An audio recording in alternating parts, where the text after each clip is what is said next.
So hello, my name is Lucas Porwell. I represent Insight Center for Data Analytics in Ireland. That's one of my major heads. I'm heading a research team there in the governance, and I'm involved in the Openverse project together with Michael Brangover on XR4Europe. So I was invited by Michael to chair this panel, so thank you for that. And we will be discussing a very important issue, which is European ecosystems, which are in the heart of an Openverse project. Basically, we look at national and European initiatives and also the ecosystem of small and medium enterprises across Europe and organizations, and how they can work together for a better future for Europe. So not a small task for one of the European projects to try to tackle, but this is our mission, and we are proud to proceed with that mission. So the problem of ecosystems in Europe is significant. We have a great diversity of XR initiatives across Europe, as we know. They are great. There is a lot of interesting both software and hardware companies across the continent. However, those initiatives are spread. They are often in silos. They miss communication. There is a missing overarching strategy as well, how to move forward, and certain challenges and opportunities associated with that we will be discussing with the panelists here. I would say that those challenges definitely span from technological through socio-technical and policy. We see a lot of discussion that perhaps policy in Europe is maybe too much restrictive, so that it restricts the innovation, and I think that's also a space to discussion, especially in Europe. As we know, Europe is a great place for that. But without further ado, I would like to introduce our speakers, so one by one. So we have Lorena Gonzalez, co-founder of Immersiva XR, and she has experience in communication, project management, event organization. She's also a founding member of XR4Europe, with Michael. We have Luis, that everybody knows already, but I will just briefly say that he is currently the vice president of XRSI, Safety Intelligence, and that's one of his heads. I think everybody here has many heads. Yeah, I'm also with MIT Reality Hack, so I think everybody is in the same bucket, I would say. So yeah, I don't think, Luis, you require much introduction. You're all over the place, and your organization is focused on enabling safety and privacy in industrial metaverse and virtual worlds. But yeah, that's just one of your heads. We have, I'm looking forward, there is Maria from Ukraine here, and Maria is co-founder of XR Ukraine Association, community dedicated in advancing XR ecosystem in Ukraine by connecting creators, innovators, industry leaders. She's also managing partner at Inch Kiev, and CEO of Enrich Europe, where she leads immersive healthcare projects. And then we have last but not the least, Thomas Kupski. And Thomas is Belgium Director, Digital and Strategy Immersive Experiences, Deloitte Digital in Belgium. And is a digital strategist, experienced designer, currently serving as a director. And he's co-author of Digital Delivery Model, which seamlessly integrates design thinking and agile methodologies. Well-recognized person in the space as well. So these are our panelists, and my short introduction is already done. So I think in the sake of time, I would like to invite first Lorena to take the stage and give us a short presentation. Thank you. They say like, okay, vale. Great. Yeah, maybe I can use this. No, después. Yeah. Okay, thank you. Vale. A ver. Okay. Hello, everyone. Please let me introduce really briefly my association. Immersiva XR is the Extended Reality Association of Spain. We connect all the professionals, companies, institutions, training and technology centers in Spain. We also give visibility to them and to their projects. We create events and content, and also we strengthen the industry, creating or doing research projects as our annual report. Well, let's see the key results. The Spanish XR company profile has fewer than 10 employees and around 8 years of experience. They are mainly dedicated to the content production, software development, and consultancy.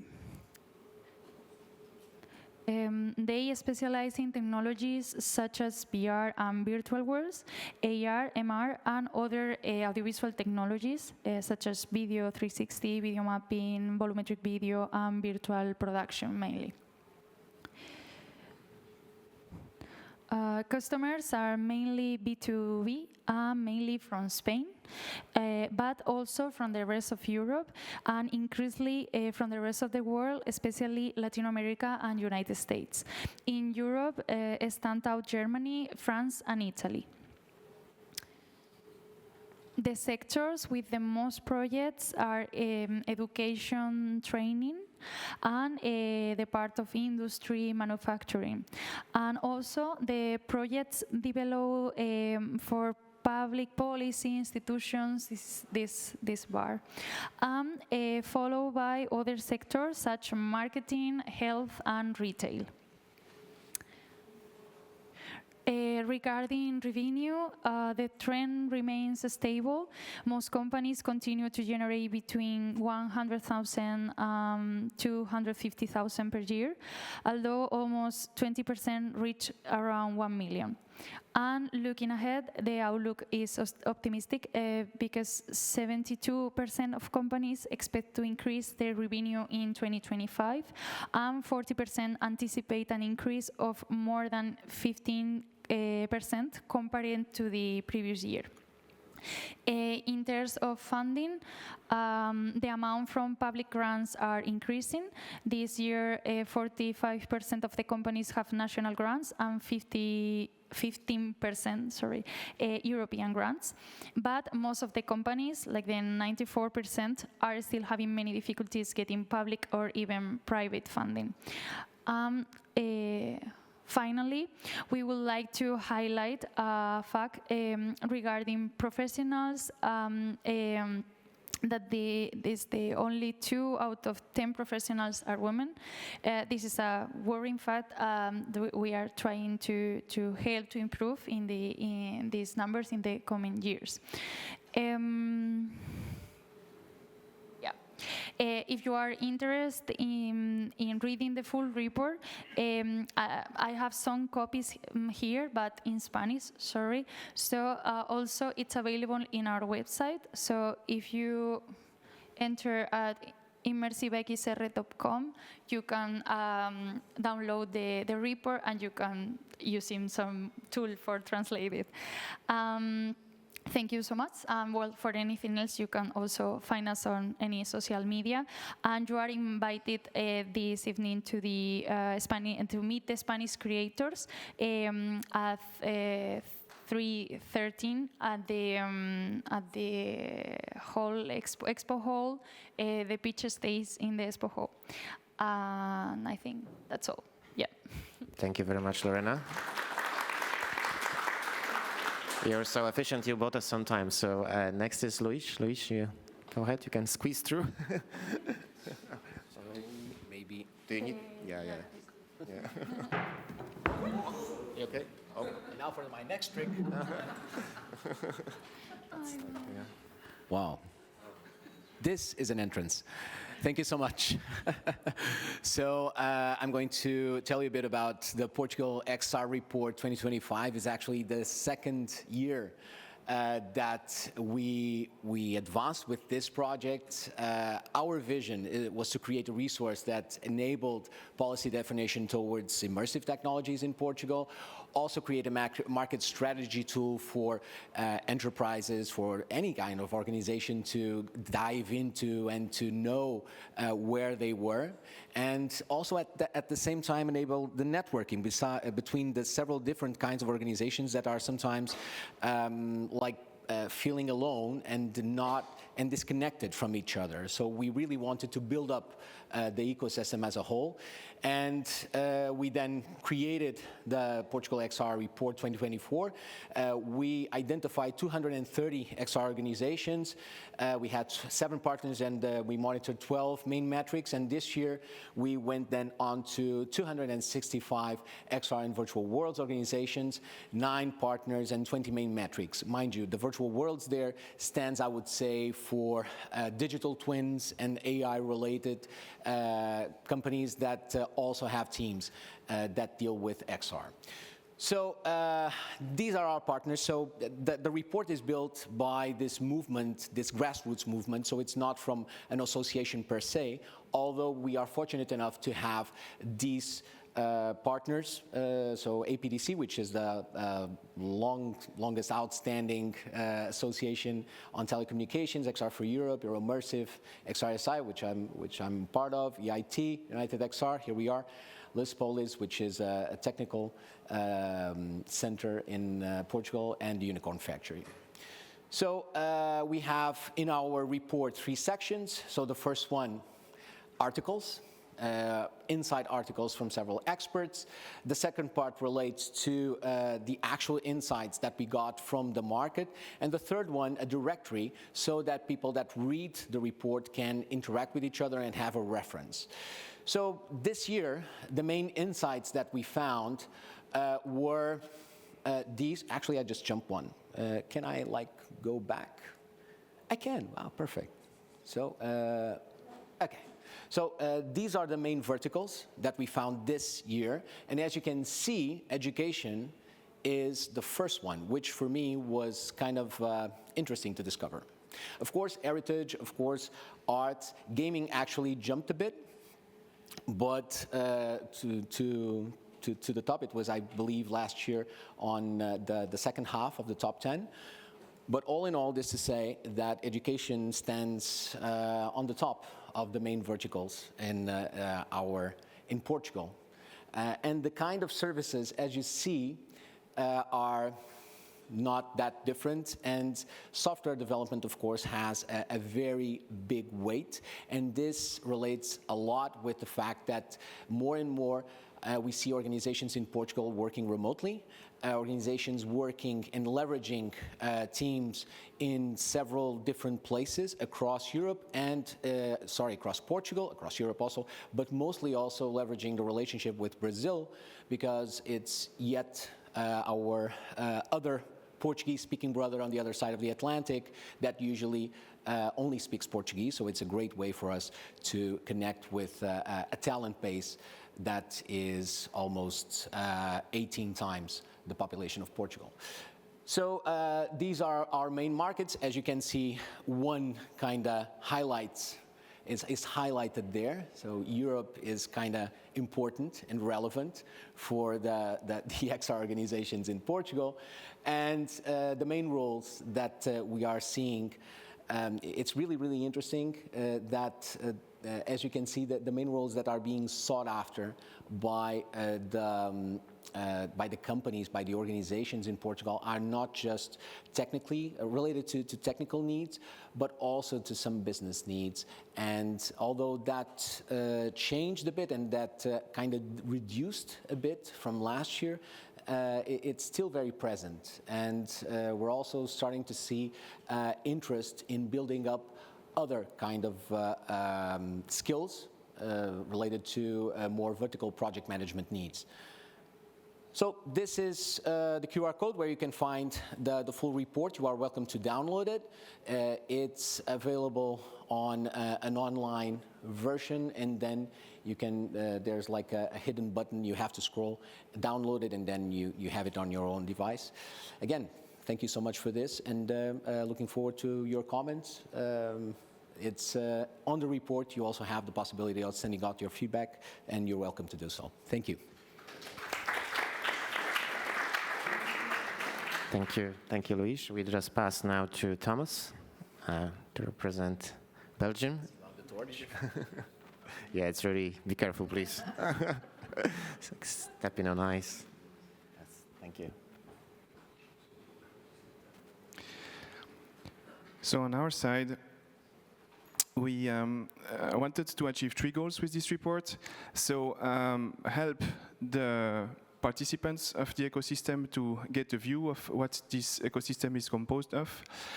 Also help the decision makers to actually get the data to fuel the decisions, and also demonstrate, and I mean, being part of Deloitte Digital, it was for us a key element when deciding to create that report, to actually provide companies with a view of what it means, and about the fact that actually XR is no longer a gimmick, is no longer something that has been hype at a given point, but it was really a strategic lever for companies to actually grow.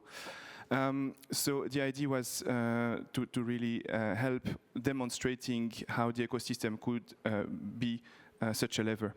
So in terms of findings, I will just share 5 with you. So the first one is in terms of the growth of the sector. It was really interesting to see that, okay, there was the hype in 2022, but besides this, it's been a solid growth for many years. So you see on average 17% every year.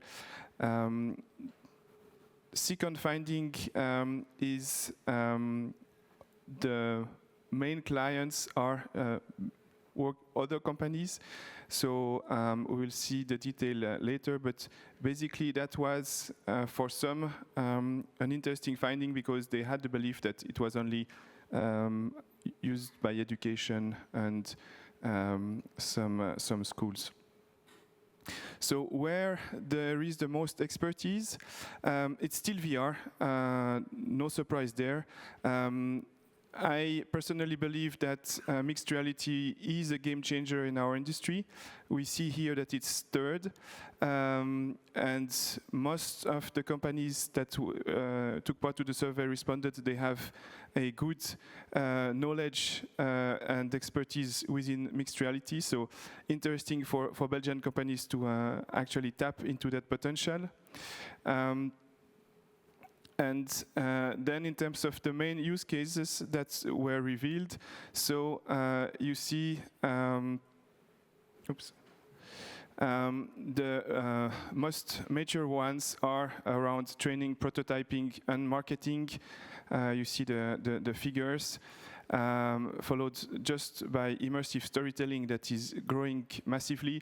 And then there is a dynamic innovation pipeline with actually quite some proof of concept that are developed by companies and or in collaboration with universities and academic institutions. So basically the whole spectrum of use cases are covered, although I kind of regret that for the moment there aren't enough or more than what we see here in terms of industrial use cases, because these are the ones that have the most growth potential.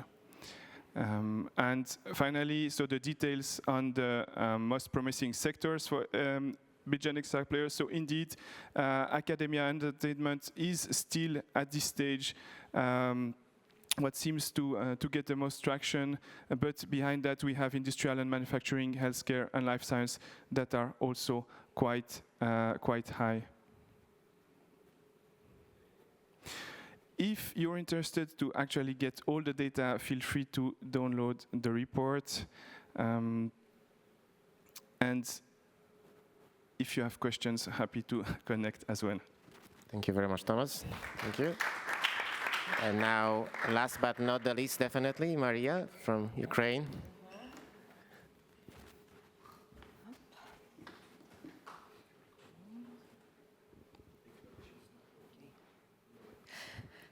Good afternoon. Today I'm inviting you to explore something that has never been done before. So for us, it's the first national overview of the XR landscape. Okay, no, it doesn't work. Okay. Okay, so my name is Maria, and I'm one of the 3 co-founders of XR Ukraine. You may notice I'm here alone, and it's not because I win the competition for the microphone. Another competitor just had a birth to a new person. Hopefully, this boy will be another XR guy. So hello to him. And the other co-founder is fully absorbed by the Miltech project. So I'm simply the one who was able to escape from the daily end of the year responsibilities. So you can connect me. Okay, don't worry. So the timeline looks quite straight, but trust me, it was really hard to get. It was like the almost Olympic level of commitment to write the emails. So we found XR Ukraine in the 2024. Then the Ministry of Digital Transformation recognized the XR direction as a strategic domain. And in the mid 2025, we established the international collaboration with XR4Europe. And then we reached the part of our optimism met the reality. So we consider to our colleague Luis, thank you. So we're going in a national study is difficult, he said, but we said we can handle the difficulty, but Luis was extremely right. So we contacted with the 87 suspects.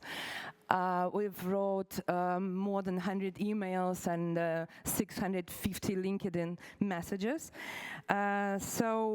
Then we've got the response rate about 0. And then we've done again and again and again. And in the end, we've got 50 completed responses. So I think that's a national treasure, basically. So today I'm sharing the insights from the full, and the full report will be ready in January 2026. So what we have here, the Ukrainian XR companies are spread across all the major hubs, Kyiv, Lviv, Odessa, Kharkiv, Dnipro. And it's not just because of the map, it's a risk diversification strategy, camouflage as a geography. So when you're talented, distributed like this, you don't depend on the one city, one region, or one cluster. It creates national stability, continuity, and let's be honest, a much healthier relationship with the project deadlines. Also, because of the situation that we have now, we have a lot of offices outside the country. So the offices in Europe, North America, Asia, and the Ukrainian XR company is seamlessly integrated into the global production pipelines. So this means predictable delivery, efficient collaboration, and the ability to execute complex XR projects across zones and markets. 91% of Ukrainian XR companies work with the foreign markets. Primarily Western Europe, North America, Eastern Europe. So this is very simple signal. The Ukraine is already a global XR delivery hub. More than 60% of the market is service driven, which is typical for the young XR ecosystems. So it means our company is trusted to deliver end-to-end solutions for the global clients. But the exciting part of the acceleration, the product development. So we're seeing entertainment platforms, simulation products, VR arenas, educational tools. So it's the beginning of the strong Ukrainian IP landscape.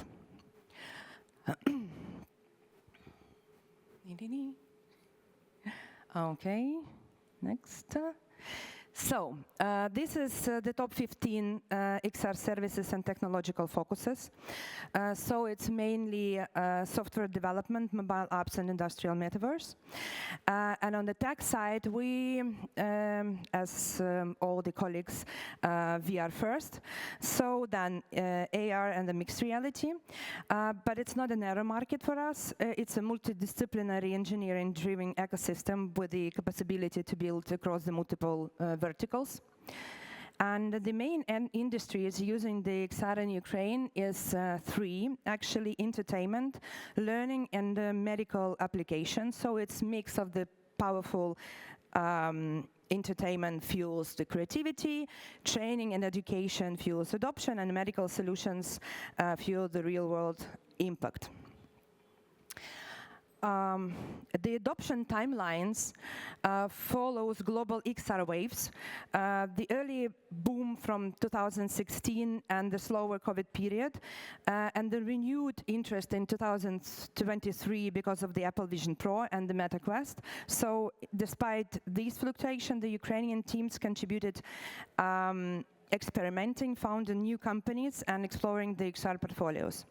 So the Ukrainian market is powered by small and medium enterprises, teams that move fast, adapt quickly, and operate with a lower overhead. This structure enables rapid development cycles, high efficiency, and the flexibility with the global partners. I will try to be fast as possible. So 61% of the companies expect revenue growth in 2026. It's quite optimistic. Only 26 of the companies have ever received investment, but 81% plan to expect to raise the funding. That means that Ukrainian XR market is significantly undervalued. The demand is there, the talent is there, and the technological foundation is there. So what's the missing? The capital. And there's timing for excellent for early entrance. So the barriers, limited funding, limited collaboration and research. So the investors, the signal for the investors, it's the low saturation and demand and plenty of room to shape the market. And the 77% of the companies is already collaborate actively. It shows the strong partnership mindset. Ukrainian XR teams integrate smoothly into the international workflows, communicate clearly, and so co-create easily. So the next step is obvious, expanding the collaboration network globally. That's why I'm here. The full report will be ready, as I said, in January 2026. And as we finalize this a little bit later, I would like you to leave with this thought. Ukraine XR ecosystem is not hidden talent, it's untapped opportunities.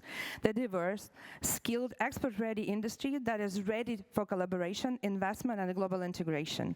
So if you're interested in partnership, joint projects, R&D collaboration, or exploring this ecosystem further, I'd love to connect. So we're building an open, international XR community, and today you're officially invited.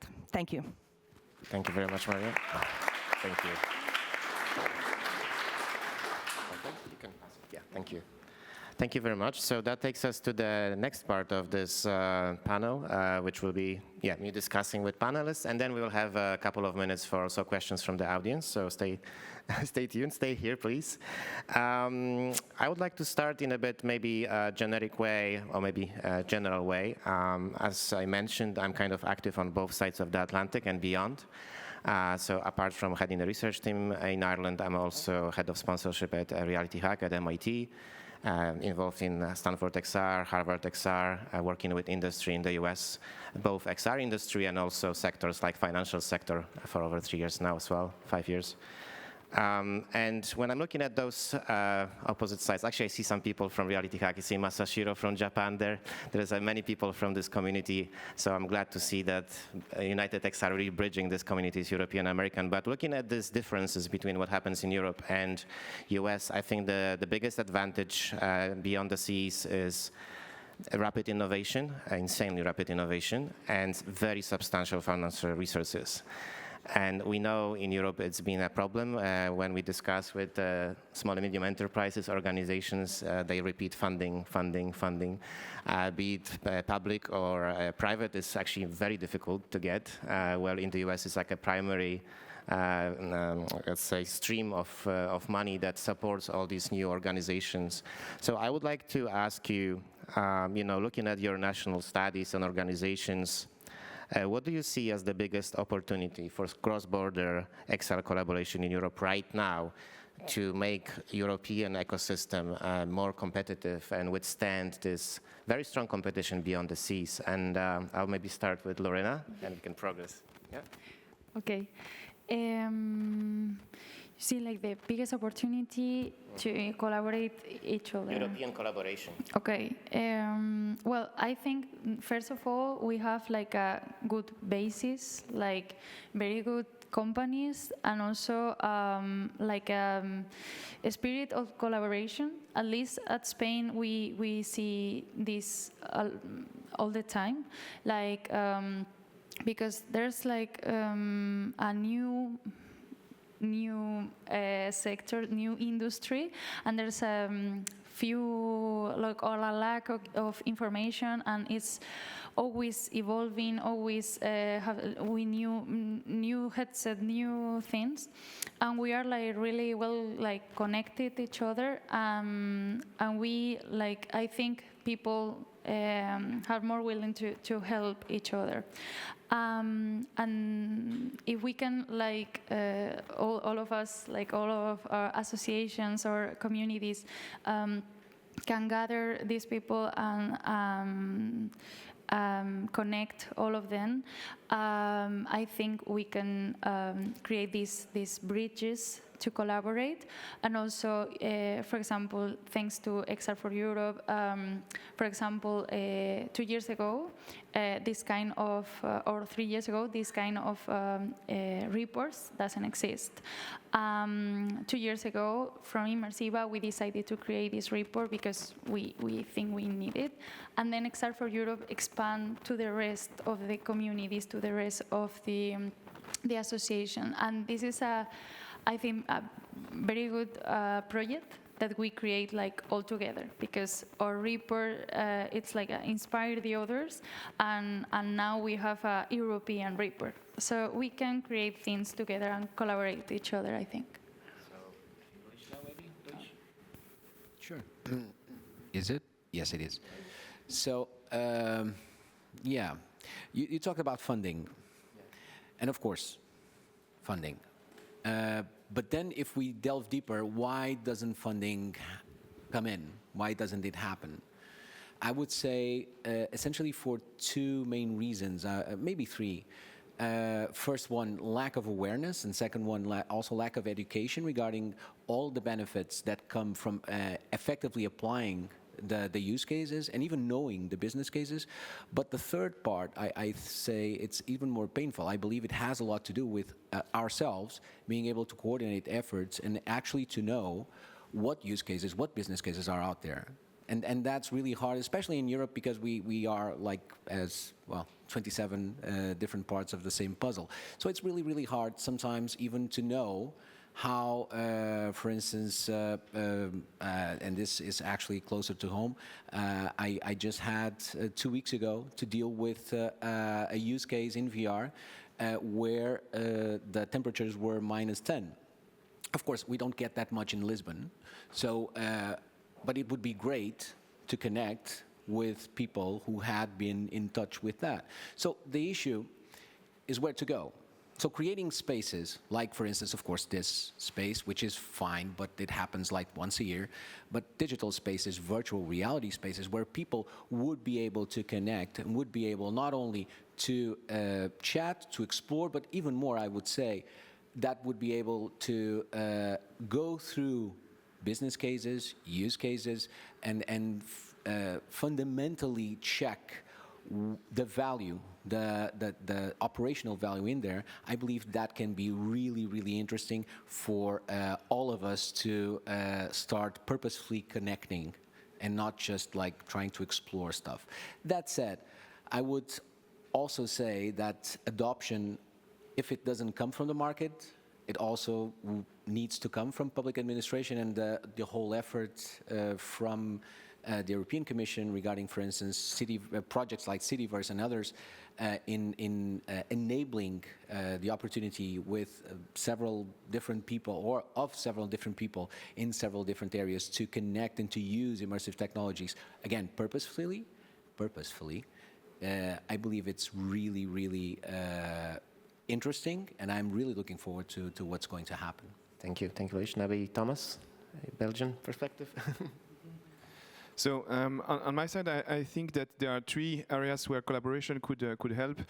First one is in Europe, there are lots of very good research labs from academic institutions and universities, but sometimes they have their field of research on fundamental research, and sometimes very far from anything that could be used at all.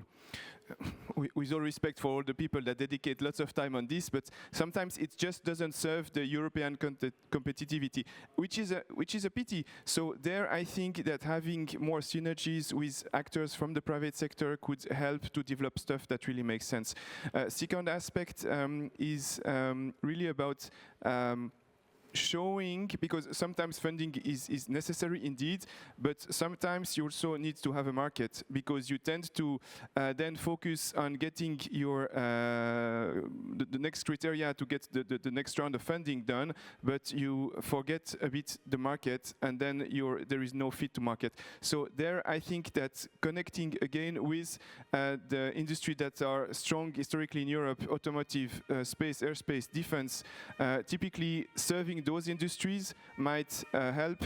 And the third aspect would be a collaboration about, as you were mentioning, kind of library of use cases, because now one of the main challenges for a bigger adoption, especially in a B2B context, is the lack of awareness of the ROI and what are the tangible benefits. So sharing openly a library of good use cases with the return on investment, that would really, really help the sector, I think.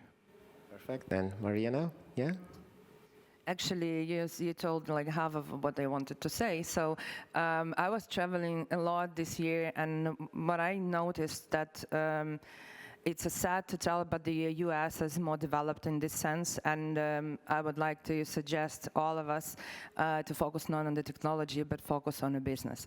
So if it will be like relevant for the business, that will make sense, and that's how we can get the VC funds happy, you know? So that's the only way, not to find the appliance for the technology, but find the pain point and make the something that will cover the particular pain point. It's not always like you have to cover everything. You know what I've heard from the many developers in the company that creating the products, that they want to do these, that, and that, but find really the small thing and cover this pain point with the technology, and it won't like cost the fortune, but then you can like move forward and one by one cover the other pain points. So that's the thing that I'm thinking about. Thank you, Maria. So I think we can learn a lot from Ukraine on this, because Ukraine, I think you incubated so many important startups, like to mention some like WhatsApp or Grammarly, and the list just goes on and on and on. And I think you've mentioned that your primary thing is exports, and it shows. I think like as I travel through United States a lot, I see a lot of Ukrainians all over the place with many companies. So I think there is much Ukraine can share with the rest of Europe how to tackle this. Yeah, but no, that the statistic is like each second Americans use the VR technology minimum once in a month. So if you would like to see how it can be applicable, go to the US, look, and bring it home. So following on this, and maybe we go in inverted order now, Maria, so I'll start with you now, and we'll go back. So considering all this, what you said, what do you think Europe should actually do to accelerate ecosystem growth? If you could prioritize like actions, immediate actions that European Commission should take, what would that be? I think it's to teach the entrepreneurs how to create valuable products. So this is the first step. Then the mass adoption of the devices. So it should be like maybe some programs from the public sector that give the access to the headsets. So because it's not on a lot of headsets at home, and you have to use it somehow. For example, if we're talking about the VR technology.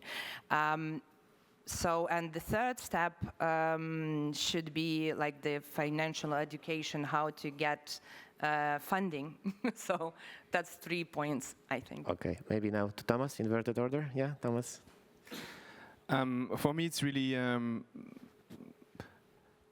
insufflating enthusiasm for more public-private partnerships. And really, as you were just mentioning, ensure that industrials address pain points and develop business from real issues that they are solving rather than any other reason. And now, Luis? Yeah. So I would say, to begin with, I believe that we have to always look in perspective into what our role is going to be. So we are already at this time, we have to see where we are in the hardware race. We have to see where we are in the OS, let's call it like that, race. So it's really important for us to understand where is going to be the European leverage.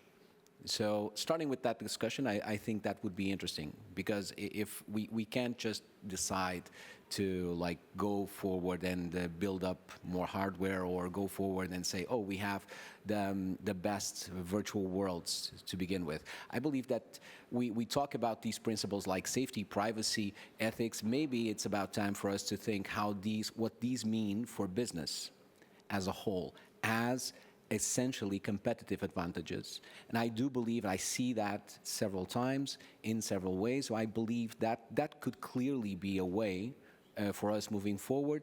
And that alongside with what we talked previously, enhancing adoption through communication and education.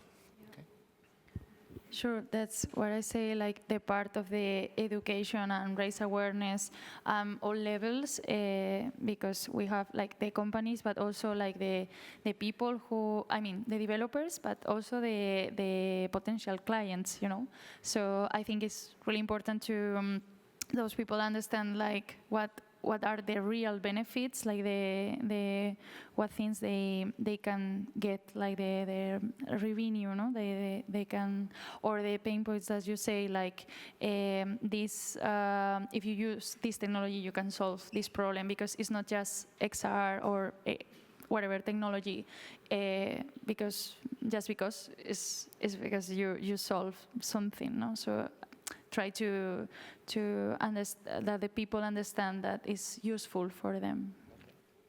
So, so we zoom out. I would like to zoom in to kind of summarize this panel before we open the floor to the audience. So I would like to be very efficient here, like really 1-2 sentences. So I'll start with you, Lorena. So Spain is seeing a strong surge in AI and mixed reality. But still, yeah, funding is an issue. So where do you believe intervention would need to be done to have the biggest impact in your country? Yeah. Maybe we are trying to to connect more with the institution, like the public institutions, to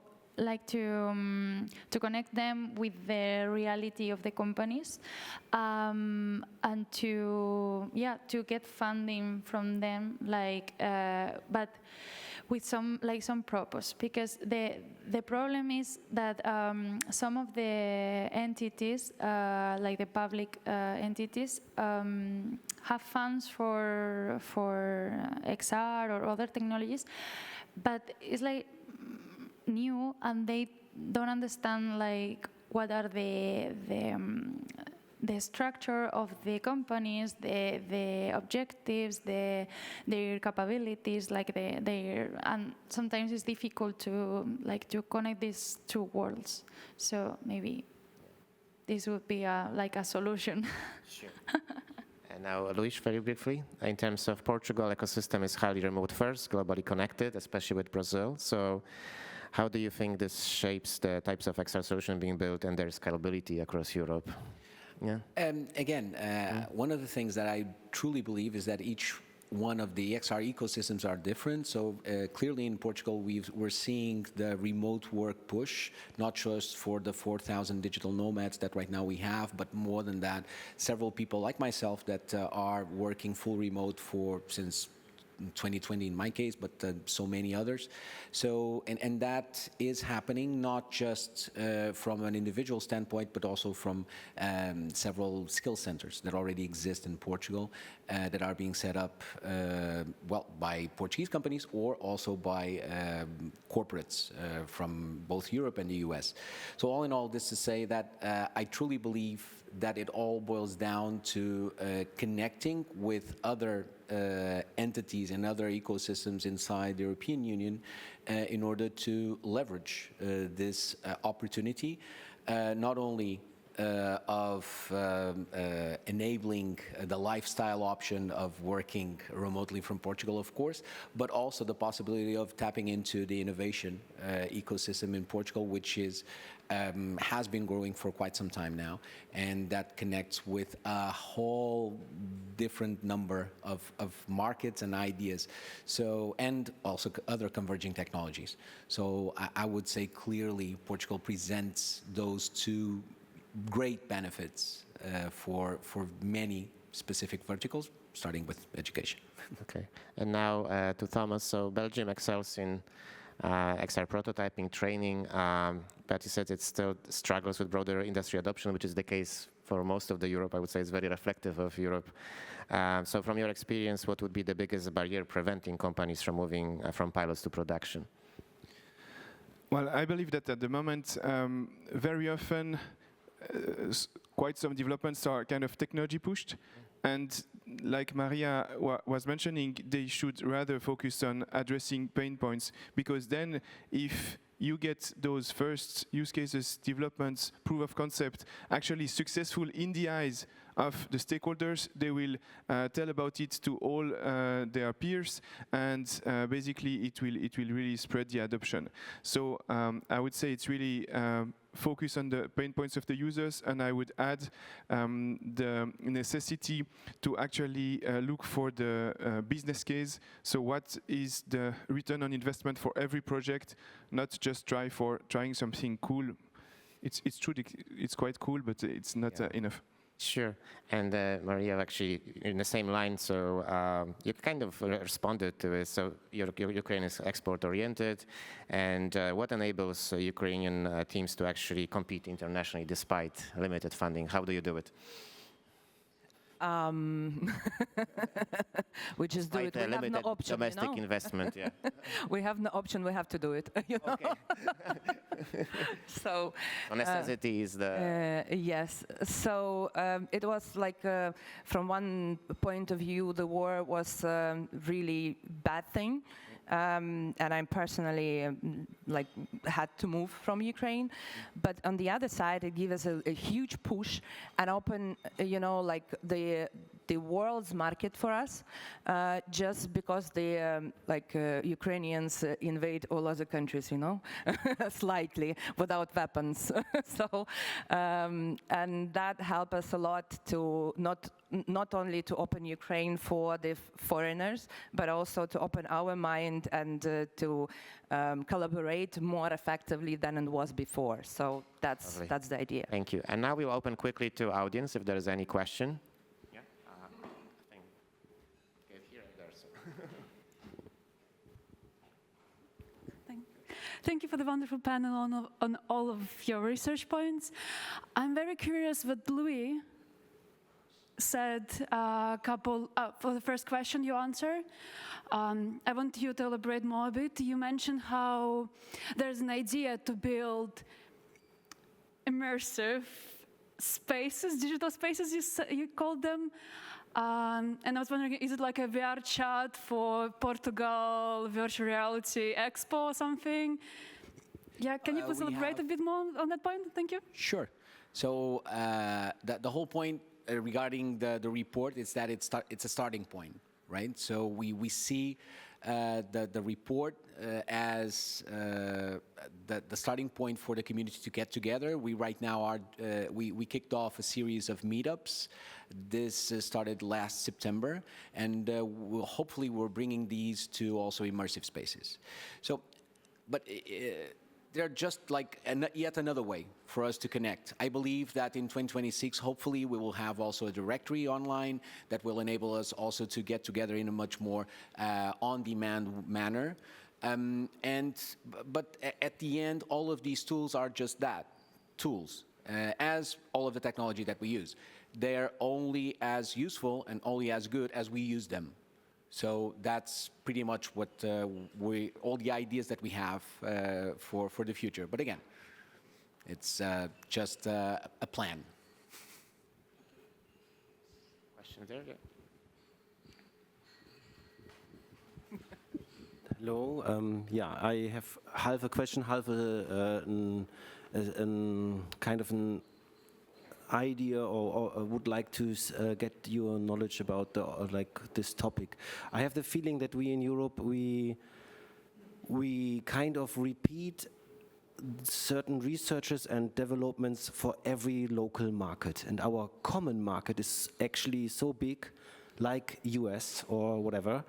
But we are constantly repeating funding for every single region. Instead of the European Union says, okay, I funded this in Portugal, now someone from Germany wants to do it, we guide them together. The Portuguesians will earn as well because they did already the base research, and then the Germans jump in, and it's like in the film world that there's a co-production, and then both the local country can earn and the country what did the base research.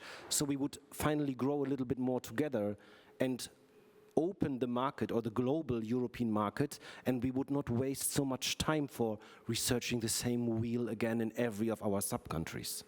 So what is your opinion to this kind of setup? Would it help certain developments? Because I believe we are lacking speed against the US.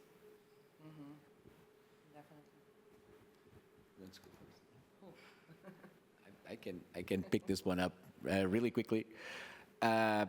Yes. So that's the issue, right? 27 parts of the puzzle need to connect, but even more the issue regards, I believe, to research as a whole. So we don't have like a one-stop shop place where you can find the research results, and this is bad for a number of reasons. In the beginning, to like for instance, what Thomas was just saying. Like, okay, so where are the use cases? Possibly someone already studied these. Possibly someone already has some metrics and KPIs for me to like present this use case as being successful. We don't know. Like, for instance, I got in touch with a research lab in Portugal that did research specifically on the benefits of virtual reality and immersive environments in teaching English for Portuguese.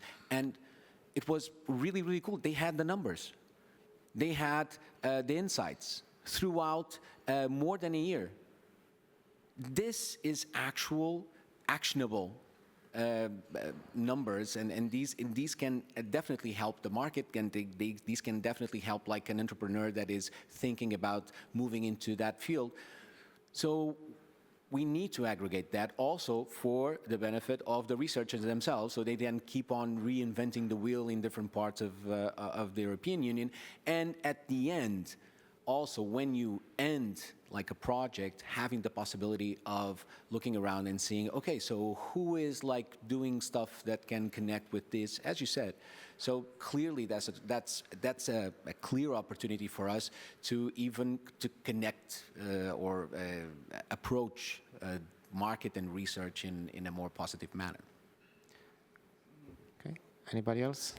We need our associations or our communities need resources to do that, because, for example, last year from Immersiva we did a catalog of XR projects, but it's just like one-shot thing, and we need like cover like all Europe and also all the verticals and go deeper inside, like for example your example. So we need resources to do it. Can I add? That's actually a great idea because I'm from the pharmaceutical field, medical, and we have the unified source of truth. That's a PubMed and a Cochrane, and we have few more.